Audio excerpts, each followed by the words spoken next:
नमस्कार साथियों, मैं आपका दोस्त रामतीर्थ भारती आप सभी का स्वागत करता हूं आपके अपने YouTube channel economics and NCERT में। उम्मीद करता हूं आप सभी लोग बहुत अच्छे होंगे और आपकी तैयारी बहुत अच्छे से चल रही होगी। की पॉइंट कोर्स का आज हमारा चौथा दिन है। इससे पहले हम 3 क्लासों को कंप्लीट कर चुके हैं और इस कोर्स से पहले हमने एक मैराथन क्लास जिसमें लगभग 500 क्वेश्चन वन लाइनियर हैं और क्रैश कोर्स ये 2 क्लासें हम कंप्लीट कर चुके हैं। ये मैराथन जो है इसके 2 भाग हैं। क्रैश कोर्स के हमारे 21 क्लासेज हैं। ठीक है, इसकी 2 क्लासेज हैं, इसकी 21 क्लासेज हैं। आप हमारे चैनल पर जाएंगे तो इन दोनों का आपको मैराथन क्लास का और क्रैश कोर्स का प्लेलिस्ट मिल जाएगा। ठीक है, और मैं डिस्क्रिप्शन में भी इनके जो लिंक हैं वो आपको प्रोवाइड करा दूंगा। तो साथियों, जो साथी हमारे चैनल पर पहली बार आए हैं वो कृपया चैनल को सब्सक्राइब करें और हमारी वीडियो को लाइक करें, शेयर करें। ठीक है, इसी के साथ हम करते हैं आज की क्लास की शुरुआत। साथियों, सबसे पहले हम बात करेंगे अपने 51वें की पॉइंट के बारे में। इससे पहले हम 50 की पॉइंट कंप्लीट करा चुके हैं। ठीक है, तटस्थ वक्र यानी कि इंडिफरेंस कर्व। तो इंडिफरेंस कर्व का जो विचार है ये हिक्स और एलन ने दिया था। किसने दिया था? हिक्स और एलन ने दिया था। ठीक है, ये कुछ इस तरह से होता है। ये जो तटस्थ वक्र मानचित्र है, ठीक है, ये कुछ इस तरह के होते हैं। इसमें देखो IC1, indifference curve 1, indifference curve 2, indifference curve 3। तो ये आपको यहाँ कुछ मैं इसकी एजम्पशन बता देता हूँ। ये कॉनकेव होते हैं। ठीक है, कॉनकेव होते हैं यानी कि कैसे होते हैं? ये होते हैं उत्तल। कैसे होते हैं? उत्तल होते हैं। ठीक है, और ये बाएं से दाएं नीचे की तरफ गिरते हैं। ठीक है, बाएं से दाएं।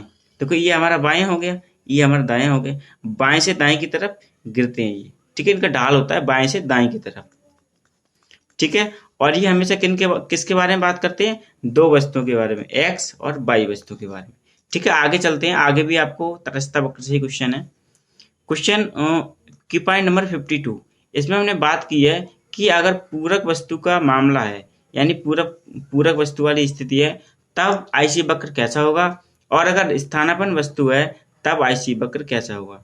तो चित्र में आप देख सकते हैं ये पूरक वस्तु के लिए आईसी वक्र खींचा गया है जो कि एक एल शेप का होता है। किसका होता है? एल शेप का होता है। और इस कंडीशन में जो हमारा MRS होता है ये 0 के बराबर होता है, यानी कि मार्जिनल रेट ऑफ सब्स्टिट्यूशन। ठीक है, वहीं अगर स्थानापन्न वस्तु के बारे में हम बात करें तो स्थानापन्न वस्तु के केस में MRS बराबर कांस्टेंट होता है। ठीक है, और इनका शेप कुछ आईसी वक्र का शेप जो होता है स्थानापन्न वस्तु के लिए वो कुछ इस तरह से होता है, जैसे कि आप चित्र में देख सकते हैं। ठीक है, आगे हम चलते हैं। आगे हम बात करेंगे 53 नंबर अपने की पॉइंट के बारे में। इसमें आपसे पूछा गया है कि अनुकूलतम करारोपण किसने दिया? अनुकूलतम करारोपण किसने दिया? तो एक अमेरिकी माइक्रो इकोनॉमिस्ट थे जिनका नाम था निकोलस ग्रेगरी मैनक्यू। इन्होंने अनुकूलतम करारोपण यानी कि ऑप्टिमल टैक्सेशन का सिद्धांत दिया है। ठीक है, आगे आपसे बात करेंगे हम संरचना उपकर क्या होता है। संरचना उपकर क्या होता है? ये हमारा 54 नंबर की पॉइंट है।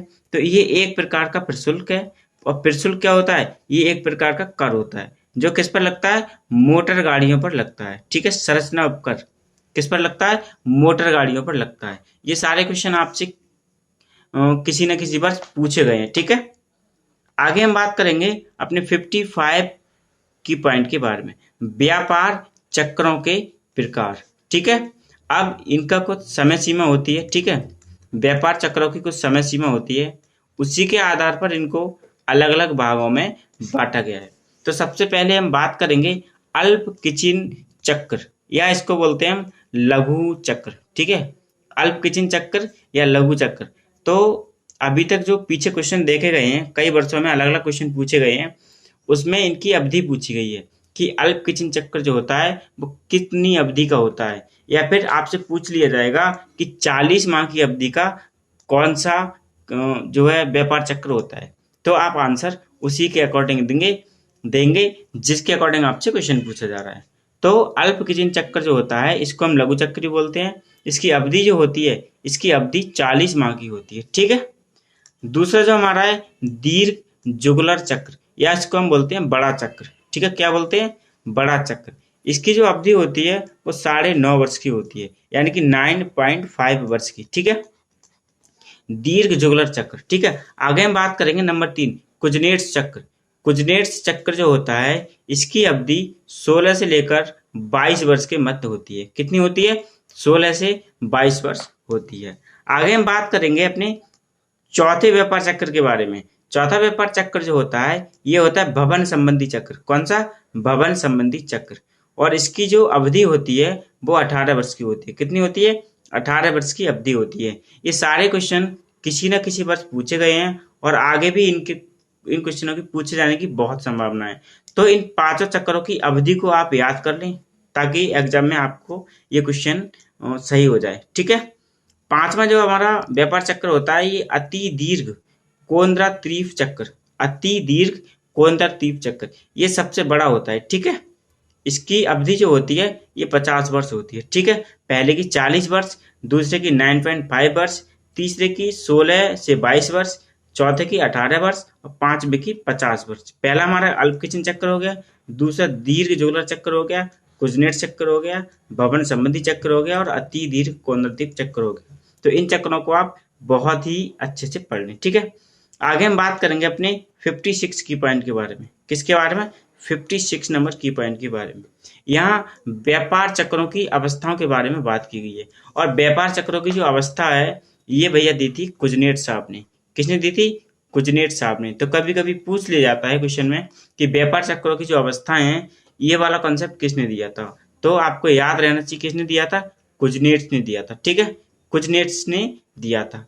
अब इन्होंने व्यापार चक्र के बारे में कुछ जो अवस्थाएं दी हैं वो हमने इस चित्र में शामिल किया है। देखो इधर तो हमारी आर्थिक क्रियाएं चल रही हैं। ठीक, कौन चल रही हैं?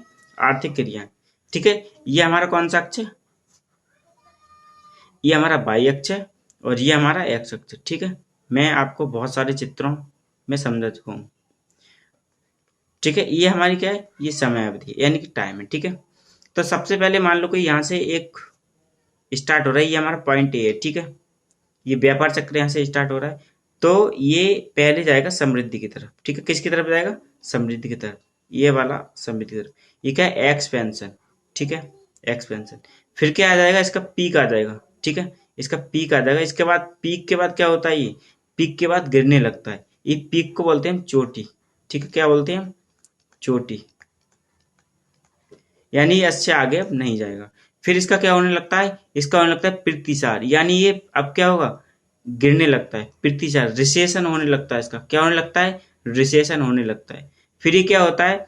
फिर से ये किस पर बन जाता है? जीरो पर पहुंच जाता है। ठीक है, जीरो के बाद ये किस पर जाता है? ये सी पॉइंट है हमारा, ये बी पॉइंट है पीक वाला। ठीक है, सी पॉइंट पर जब ये आता है तो ये जीरो पर आ जाता है। ठीक है, जीरो पर आ जाता है, लेकिन फिर भी आगे बढ़ता है ये, और आगे बढ़ते बढ़ते किस में पहुंच जाता है? ये अवसाद में पहुंच जाता है। किस में पहुंच जाता है? अवसाद में। अवसाद में, जिसको हम क्या बोलते हैं? डिप्रेशन। डिप्रेशन ये किस में चलता है? ये निगेटिव में चलता है। ठीक है, निगेटिव में। फिर यहाँ पर ये डी पॉइंट पर पहुंचता है। डी पॉइंट क्या है? ये ऊपरी चोटी हो गई, ये निचली चोटी हो गई, यानी इसको हम क्या बोलते हैं? शायद इंग्लिश में पता नहीं, हिंदी में खाई बोलते हैं इसे। ठीक है, जैसे ये चोटी हो गई, हिंदी में से खाई बोलते हैं। ठीक है, फिर यहाँ से क्या हुआ? ये फिर से बढ़ना स्टार्ट करता है और इसको, इस अवस्था को हम बोलते हैं पुनरुद्धार की अवस्था। ठीक है, ये हमारी समृद्धि की अवस्था हो गई, ये प्रतिसार की अवस्था हो गई, ये अवसाद की अवस्था हो गई और चौथी हमारी पुनरुद्धार की अवस्था हो गई, यानी कि रिकवरी। क्या होने लगी? अब रिकवरी होने लगी और फिर से ये किस पर पहुंच जाता है? ई पॉइंट पर पहुंच जाता है। ई पॉइंट के बाद ये जीरो पर आ जाता है। फिर से इसमें क्या स्टार्ट हो जाती है? समृद्धि स्टार्ट हो जाती है, यानी कि एक्सपेंशन इसमें स्टार्ट हो जाता है। और फिर से ये कहाँ पहुंच जाता है? फिर से पीक पर पहुंच जाता है, फिर से प्रतिसार होने लगता है। तो जो व्यापार चक्र होते हैं वो इस तरह से चलते हैं। ठीक है, इस तरह से उतार चढ़ाव इनमें चलता रहता है। और ये क्या है? पूर्ण संतुलन की दशा है। ये वाली जो लाइन है ये क्या है? ये पूर्ण संतुलन की दशा है। ठीक है, इस तरह से व्यापार चक्र चलते हैं। ठीक है, आगे हम बात करेंगे अपने 57 नंबर की पॉइंट के बारे में, और इसमें लिख लो भैया इम्पोर्टेंट। ठीक है, इम्पोर्टेंट, क्योंकि किसी ना किसी ईयर में यहाँ से क्वेश्चन पूछा गया है। ठीक है, कभी आपसे पूछ लेगा कि उपभोक्ताओं के बीच वस्तुओं का अनुकूलतम वितरण क्या होगा। ठीक है, कभी पूछ लेगा कि जो उत्पादन के साधन होते हैं उनका कुशलतम वितरण क्या होता है, ठीक है। कभी आपसे पूछ लेगा कि रूपांतरण की सीमांत दर क्या है, ठीक है। तो देखो सबसे पहले हम बात करेंगे उपभोक्ताओं के बीच वस्तुओं का कुशलतम वितरण। तो देखो वस्तु क्या होती हैं, वस्तुएं होती हैं एक्स और वाई, ठीक है। कॉमन चीज आपको याद रखनी है कि अगर वस्तुओं का पूछ रहा है तो एक्स वाई हमारा 100% उस क्वेश्चन में होगा, ठीक है, आंसर में, ठीक है। और यहाँ पर क्या होता है, marginal rate of substitution, marginal rate of substitution, ठीक है, यानी स्थानांतरण की सीमांत दर, क्या, स्थानांतरण की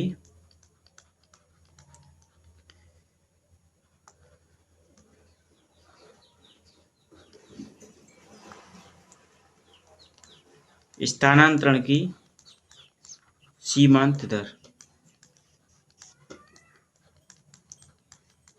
देखो जो स्थानांतरण ये शब्द जो है ना, ये दो वस्तुओं के परिप्रेक्ष्य में भी यूज होगा, परिप्रेक्ष्य में ही यूज होगा। क्यों, क्योंकि अगर हम एक्स की जगह किसको ले रहे हैं, वाई को, और वाई की जगह किसको ले रहे हैं, एक्स को, तो ये कंडीशन क्या कहलाएगी, यही तो स्थानांतरण है, ठीक है। यही क्या है, यही तो स्थानांतरण है। तो अगर वस्तुओं के बारे में बात करें और कुशलतम वितरण बात करें तो ये तीनों किसके होते हैं, एक दूसरे के बराबर होते हैं, ठीक है। और अगर वस्तुओं की बात करेगा तो इस चीज को आप यहाँ से पहचान लेना, ठीक है, एक्स और वाई, और तीनों जगह क्या होगा, एम आर एस एक्स होगा, एम आर एस होगा, ठीक है, एम आर एस, ठीक है। आगे हम बात करेंगे फर्मों के बीच उत्पादन के साधन। अब देखो उत्पादन के साधन क्या क्या होते हैं, उत्पादन के साधन होते हैं लेबर और कैपिटल, क्या क्या, लेबर और कैपिटल, कैपिटल। और आपको पता है इकोनॉमिक्स में कैपिटल किससे प्रदत्त की जाती है, के से, और लेबर एल से, ठीक है, इसको हम श्रम बोलते हैं, ठीक है।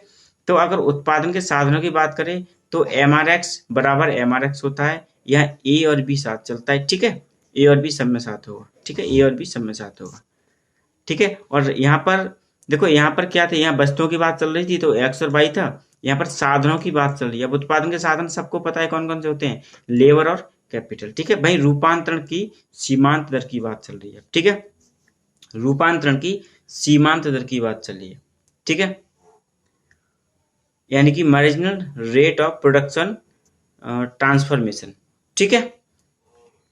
अगर ये वाली कंडीशन है तो एम आर पी टी बराबर एम आर एस, देखो यहाँ एम आर एस ही आता है, ठीक है, इसमें ही एम आर पी टी होती है, बाकी तीनों में, इन दोनों में एम आर एस होता है। रूपांतरण की बात आ जाए ना तो यहाँ पर एम आर पी टी होगी, और वही क्या होगा, वस्तु होंगी दो, एक्स और वाई, और यहाँ ए और बी हमारा साथ चलता है, यहाँ M R X X Y होगा, ठीक है। तो ये आपसे ना केवल कंडीशन पूछी जाती है, क्या पूछी जाती है, कंडीशन पूछी जाती है। इन तीनों कंडीशनों को आप बहुत अच्छे से याद रखें, ठीक है।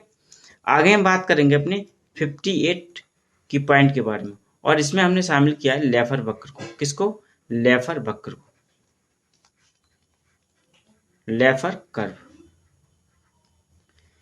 तो आपको पता होगी कि लेफर जो कर्व होता है ये किन किन के बीच संबंध बताता है, ये कर की दर और किसके बीच, कर राजस्व, इन दोनों के बीच क्या बताता है, संबंध बताता है।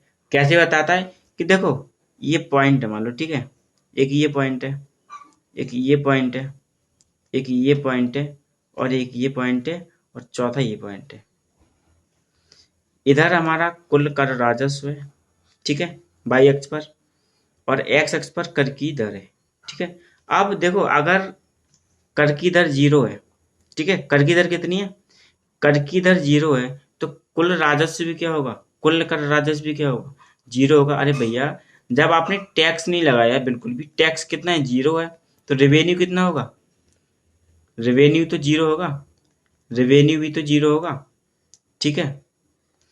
अब समझने वाली बात यह है कि अगर हम 25% टैक्स लगाते हैं, कितना लगाते हैं, 25% अगर टैक्स लगाते हैं हम, तो ये जो रेवेन्यू है वो बढ़ेगा, ठीक है, रेवेन्यू क्या होगा, बढ़ेगा। 50% लगाते हैं तो रेवेन्यू क्या होगा, यहाँ रेवेन्यू अधिकतम पहुंच जाएगा जब 50% कर लगा देंगे हम, ठीक है। अगर हमने कर की दर 50% से आगे बढ़ा दी तो क्या होगा, जो रेवेन्यू है ना वो क्या होगा, घटने लगेगा। क्यों घटने लगेगा, जैसे कि एक सीधी सी बात माने, अब एक सिंपल सी बात है कि आप 100 रुपये कमा रहे हैं, ठीक है, अब सरकार क्या कर रही है, आपसे 0% कितना ले रही है, टैक्स ले रही है, तब कहेंगे कोई बात नहीं, काम करते रहेंगे। फिर आगे क्या हुआ, 100 रुपये कमा रहे हैं, फिर आपसे 25% टैक्स ले रही सरकार, ठीक है, तब भी आप क्या करेंगे, काम करते रहेंगे। फिर क्या हुआ, फिर 100 रुपये में से आपसे 50% टैक्स लेने लगी सरकार, ठीक है। तो यहाँ तक तो आप झेलेंगे इस चीज़ को, ठीक है। ये एक मानने वाली चीज़ है ये, क्योंकि इकोनॉमिक्स में सारे जो सिद्धांत हैं वो कभी भी एक जो व्यावहारिक लाइफ होती है उसमें फिट नहीं बैठते हैं। मतलब कुछ बैठ जाते हैं, कुछ नहीं बैठते, यानी अलग अलग सिचुएशन होती है उनमें फिट बैठते हैं, ठीक है। वरना 50% टैक्स कौन देगा।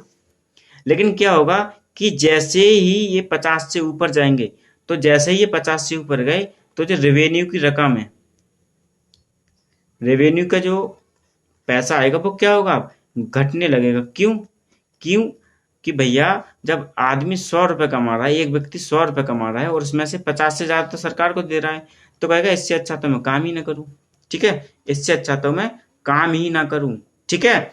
तो इस तरह से जो कुल कर राजस्व है ना, कुल कर राजस्व घटने लगता है जितनी जितनी कर की दर बढ़ाई जाएगी। यानी कर की दर क्या होगी, बढ़ेगी, कर की दर बढ़ेगी तो एक एक समय तक तो कुल कर राजस्व बढ़ेगा। लेकिन यहाँ पर जैसे ही इस पॉइंट पर पहुंचेगा, इस पॉइंट से अगर ज्यादा किसी ने कर लगा दिया, किसी सरकार ने कर लगा दिया, तो क्या होगा, कुल राजस्व घटने लगेगा, ठीक है। तो ये लेफर वक्रता आप समझ गए होंगे, ठीक है। आगे हम बात करेंगे 59, ठीक है, 59 यानी कि HDI, ह्यूमन डेवलपमेंट इंडेक्स के बारे में, ठीक है, मानव विकास सूचकांक। ये 1990 में किसने दिया था, महबूब उल हक साहब ने दिया था। किसने दिया था, महबूब उल हक साहब ने दिया था, ठीक है। अब इसके घटक कितने होते हैं, इसके घटक 3 होते हैं, शिक्षा, वो सॉरी जीवन, शिक्षा और आय, ठीक है। 3 घटक होते हैं और इसके आयाम कितने होते हैं, 4 इसके आयाम होते हैं, हम स्तंभ कह सकते हैं, 4 इसके स्तंभ होते हैं, ठीक है। क्वेश्चन यहाँ से ही पूछ लिया जाता है। तो जीवन में क्या मापता है, जन्म के समय जीवन प्रत्याशा। और शिक्षा में क्या मापता है, स्कूली शिक्षा के माध्य वर्ष और स्कूली शिक्षा के प्रत्याशित वर्ष, ठीक है। नंबर 4 पर क्या मापता है, ये प्रति व्यक्ति आय, ठीक है।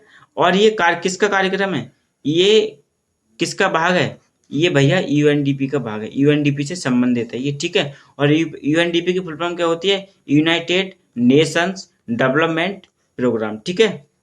इसकी करंट रैंक इंडिया की कितनी है, तो भैया मैंने ये 2020 की लिखी है, बाकी 2 सालों की आपको बतानी है। किसमें, कमेंट में ये बतानी है, ये आपका काम है, ठीक है, कमेंट में बतानी है, ठीक है। बाकी कल की क्लास में इसका आंसर हम दे देंगे आपको, ठीक है, कल की क्लास में इसका आंसर आपको मिल जाएगा, ठीक है। आगे हम बात करेंगे अपने 60वें की पॉइंट के बारे में, ठीक है। Big push theory, big push theory तो मैंने आपको बता दी थी, लेकिन इसमें कुछ अव्यवस्थाएं होती है जहां से क्वेश्चन डायरेक्टली पूछा जाता है, ठीक है। जब मैं ओल्ड पेपर को देख रहा था, एनालिसिस कर रहा था, तब मुझे लगा कि ये चीजें भी आपको बतानी चाहिए, तो मैंने इन चीजों को भी इसमें शामिल कर लिया। की पॉइंट के माध्यम से जो भी कुछ बचा है हमारा, जो पीछे जैसे रोस्टो का मॉडल रह गया था वो मैंने कल करा दिया, ठीक है, इसमें अव्यवस्था रह गई थी मैंने आज करा दी। तो जितनी भी चीजें हमारे पीछे छूट गई हैं उनको हम यहाँ करा देंगे, और पीछे वाली कुछ चीजों को हम यहाँ रिवाइज भी कर रहे हैं, ठीक है। तो आपके लिए ये वाला कोर्स बहुत ही हेल्पफुल साबित होगा आपकी क्लासों के लिए। तो इसमें 3 प्रकार की अव्यवस्थाएं पाई जाती हैं। पूंजी की अव्यवस्था, ठीक है, पूंजी की अव्यवस्था, इसको हम बोलते हैं उत्पादन की अव्यवस्था, ठीक है। ये एक ही, दोनों के 2 नाम है एक ही चीज के। नंबर 2 इसमें होती है मांग की अव्यवस्था, और सॉरी नंबर 2 इसमें होती है मांग की अव्यवस्था, और नंबर 3 होती है बचत की अव्यवस्था। तो कभी कभी डायरेक्टली क्वेश्चन पूछा जाता है कि बड़े धक्के के सिद्धांत में कौन सी अव्यवस्था पाई जाती है या नहीं पाई जाती है, ठीक है। तो अगर आपको ये तीनों याद होंगी तो आपका ये क्वेश्चन करेक्ट हो जाएगा। तो साथियों आज हमारे 60 की पॉइंट कंप्लीट हो चुके हैं। कितने, 60 की पॉइंट कंप्लीट हो चुके हैं, और हम एग्जाम तक लगभग आपको 200 से ज्यादा की पॉइंट कंप्लीट करा देंगे, ठीक है, 200 से ज्यादा की पॉइंट कंप्लीट करा देंगे, ठीक है। तो साथियों आज की क्लास आपको कैसी लगी हमें कमेंट के माध्यम से जरूर बताएं। कल मिलेंगे हम एक नई क्लास के साथ, ठीक है। उससे पहले मैं एक चीज और बता दूं आपको कि शाम को 6 बजे जैसे हम पेपर सेकंड की पॉइंट करा रहे हैं, वैसे ही हम पेपर फर्स्ट की भी की पॉइंट लेकर आते हैं, पेपर फर्स्ट के की पॉइंट भी लेकर आते हैं, जो आपके आगामी एग्जाम के लिए बहुत ही हेल्पफुल साबित होंगे, ठीक है। तो साथियों इसी के साथ हम लेते हैं विदा आपसे। जय हिंद, जय भारत।